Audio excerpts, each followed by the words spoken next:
welcome back to another tutorial, guys. Today we're gonna learn about the shell feature in Solidworks. So let's start.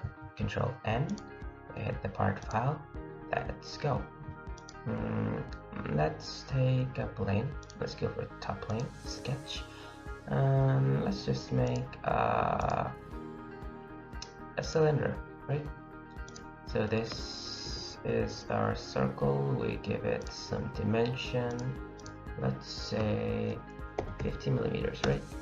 And now we go to the features, extrude boss base, about more 50 millimeters, right? So this is our cylindrical shape, right? Now what we're gonna do is we're gonna make a shell out of it. Well, the word shell is pretty much self-explanatory.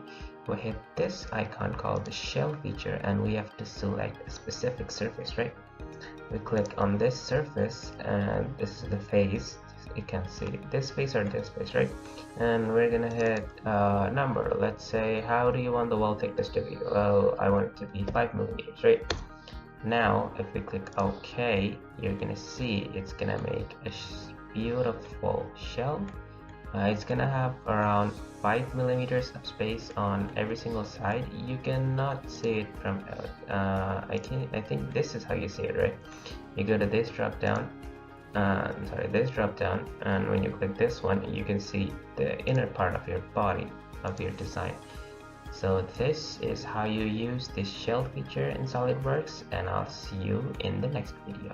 Peace.